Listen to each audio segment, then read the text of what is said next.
राधे राधे सभी को। स्वागत है आपका आपके अपने चैनल किरण की हिंदी में। तो जैसे कि हम जानते हैं कि यहाँ पे हम हिंदी पढ़ते हैं, तो हिंदी में हमने इससे पहले की वीडियो में हिंदी साहित्य का इतिहास और आदिकाल, सिद्ध साहित्य, नाथ साहित्य को देख लिया था। लेकिन थोड़ी गलती की वजह से सिद्ध साहित्य और नाथ साहित्य का वीडियो सही नहीं बन पाया था, इसलिए हम फिर से ये वीडियो बना रहे हैं और आज फिर से हम उसी का रिवीजन भी हो जाएगा और सही से देख भी लेंगे। तो चलो शुरू करते हैं। सिद्ध साहित्य।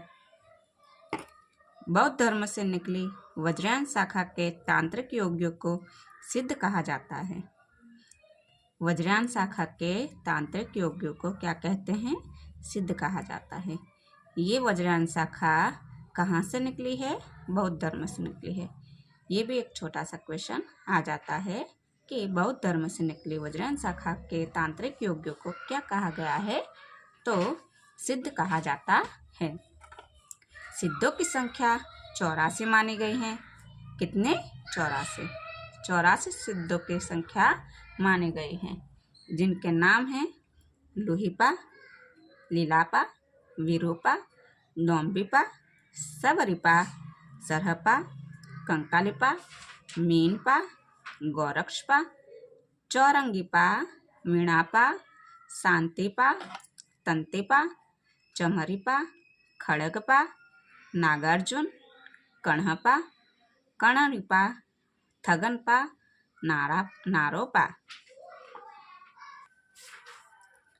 तंदेपा, कुकरिपा, कूचपा, धर्मपा, महीपा, अचिंतिपा, बल्लहपा, नलिनपा, बुसुकुपा, इंद्रभूति, मेकोपा, कुठालिपा, कमरिपा,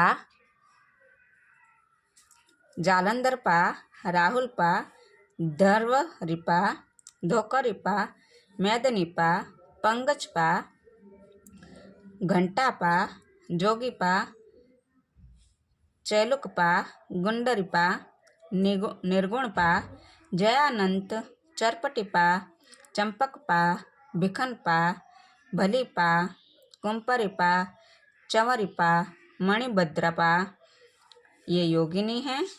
कनकलापा भी योगिनी है। कनकलपा, कंतालिपा, धौरिपा, उदरिपा, कपालपा, कीलपा, सागरपा, सर्वभक्षपा, नागबोधिपा, दारिकपा और पुतलीपा। पन्हपा, कोकालिपा, अनंगपा, लक्ष्मीकरा, समुद्रपा, बलिपा, लुचिकपा, गृहदासी। हमने ये 84 सिद्धों के नाम देख लिए हैं। तो इनमें 4 योगिनियाँ हैं। कितने? 4। टीजीटी में पूछा गया था कि कितनी योगिनियाँ हैं, तो 4। कौन कौन से हैं उनके नाम देखते हैं। एक तो है कनकलापा, दूसरा है मणिभद्रपा, तीसरा है मेखलापा और लक्ष्मीकरा। ये 4 योगिनियों के नाम हैं। आगे हम देखते हैं, सिद्धों ने महासुखवाद का प्रवर्तन किया। किसका? महासुखवाद का प्रवर्तन किसने किया है? सिद्धों ने किया है। महासुख क्या है? तो महासुख को हम समझेंगे। महासुख वह दशा है जिसमें साधक शून्य में इस प्रकार विलीन हो जाता है जिस प्रकार नमक पानी में। इस दशा का प्रतीक खड़ा करने के लिए युगनग्न की भावना की गई है। मतलब कि स्त्री पुरुष का आलिंगनबद्ध जोड़ा, इसको हम युगनग्न कहते हैं। और ये जिस तरह नमक पानी में घुल जाता है, उसी तरह स्त्री पुरुष का आलिंगनबद्ध जोड़ा होता है।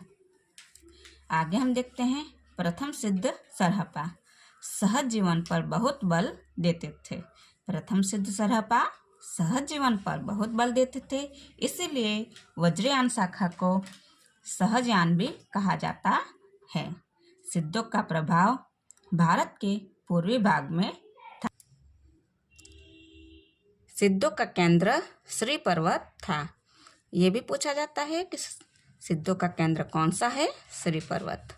सिद्धों ने संध्या भाषा शैली का प्रयोग किया। यह अतः साधनात्मक अनुभूतियों का संकेत करने वाली प्रतीकात्मक भाषा शैली है। ये क्वेश्चन एक है कि सिद्धों ने कौन सी भाषा शैली का प्रयोग किया है?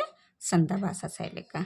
यह अंततः साधनात्मक अनुभूतियों का संकेत करने वाली प्रतीकात्मक भाषा शैली। ये भी एक छोटा सा क्वेश्चन है कि प्रतीकात्मक है कौन सी भाषा शैली? संध्या भाषा शैली। आगे देखते हैं, सिद्धों की भाषा को संध्या भाषा का नाम किसने दिया है? तो सिद्धों की भाषा को संध्या भाषा का नाम मुनिदत्त एवं अद्वै वज्र ने दिया।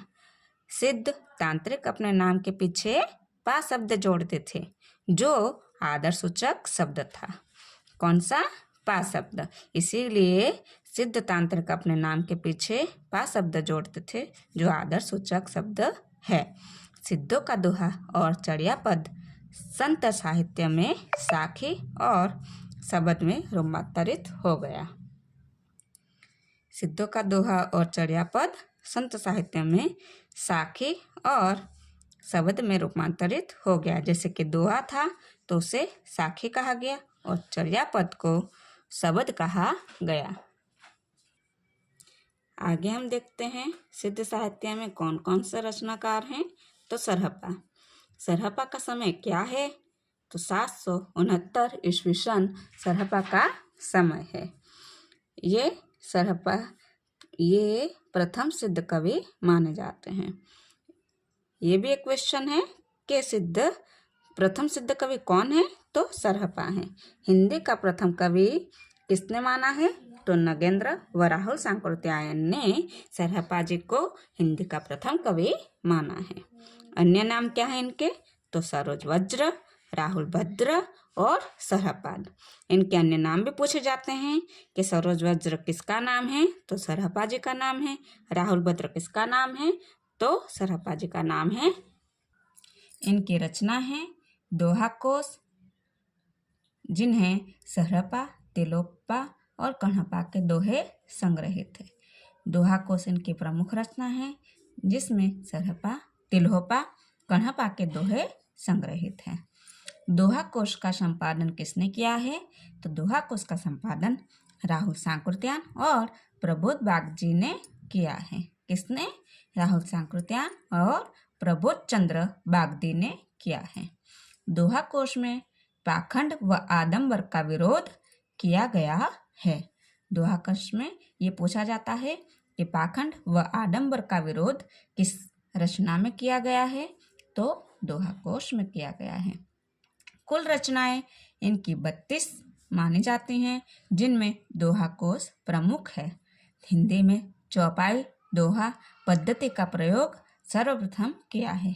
सरहपा ने चौपाई दोहा पद्धति का सर्वप्रथम प्रयोग किया है, जिसे कड़वक पद्धति भी कहते हैं।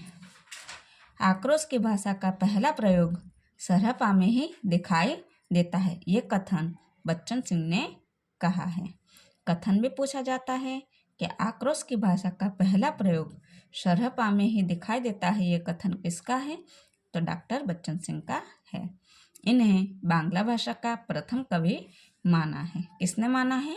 डॉक्टर वी भट्टाचार्य ने इनको बांग्ला भाषा का प्रथम कवि माना है। आगे देखते हैं हम सबरपा जी का समय है 780 ईस्वी सन। इनके गुरु का नाम सरहपा जी हैं। रचना इनके चर्या पद है। चर्या पद एक प्रकार का गीत होता है जो अनुष्ठानों के समय गाया जाता है। चर्या पद कैसा गीत है? तो अनुष्ठानों के समय में गाया जाता है।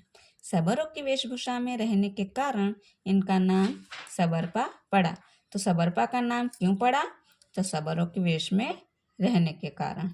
आगे हम देखते हैं लुइपा जी को। लुइपा का समय है 773 ईस्वी सन। इनके गुरु का नाम है सबरपा। सिद्धों में सबसे ऊंचा सम्मानजनक स्थान किनका है? लुइपा जी का। तो हमने 3 कवि रचना को देखा है। हिंदी साहित्य के इतिहासकार जो हैं सिद्ध साहित्य, वो सरहपा जी हैं, दूसरे हैं सबरपा जी, तीसरे हैं लुइपा। सरहपा का समय था 769 ईस्वी सन। सबरपा का समय है 780। और तीसरे नंबर पे आते हैं लोईपा जी, जिसका समय है 773। आगे हम देखते हैं दोम्बिपा का समय है 840 ईस्वी सन, जिनके गुरु का नाम है विरूपा। कुल रचनाएं इनके 21 हैं। दोम्बी गीतिका, योगचर्या और अक्षरद्वीकोपदेश। हमने पहले सरहपा जी की रचना देखी, सबरपा की जी देखें और लुईपा जी की देखें। आगे हमने देखे दोम्बिपा की। दोम्बिपा की कुल रचना कितनी है? 21 हैं, जबकि सरहपा जी की कुल रचना कितनी है? 32 हैं। तो आगे हम और देखते हैं कण्हपा जी। उनका समय है 820 ईस्वी सन। कण्हपा जी के गुरु का नाम है जलंधरपा। जन्म स्थान है इनका कर्नाटक, जबकि बिहार के सोमपुर स्थान पर रहते थे। ये रहते तो सोमपुर स्थान पर थे, बिहार के सोमपुर स्थान पर रहते थे, लेकिन इनका जन्म कहाँ हुआ था? कर्नाटक में। आगे देखते हैं, इनका एक कथन है, बहुत ही इम्पोर्टेंट है, जो पूछा जाता है। कण्हपा पांडित्य और कवित्व में बेजोड़ है। कण्हपा पांडित्य और कवित्व में बेजोड़ है। ये कथन किसका है? राहुल सांकृत्यायन जी ने। ये कण्हपा जी के संदर्भ में कहा गया है। इनकी कुल रचनाएं हैं, ग्रंथ हैं 74। विशेष बात इनके ध्यान रखने के लिए क्या कौन से है? तो हरप्रसाद शास्त्री ने सिद्धों की रचनाओं का संग्रह बंगला अक्षरों में बौद्ध गान और दूहा के नाम से निकाला था। आगे हम देखते हैं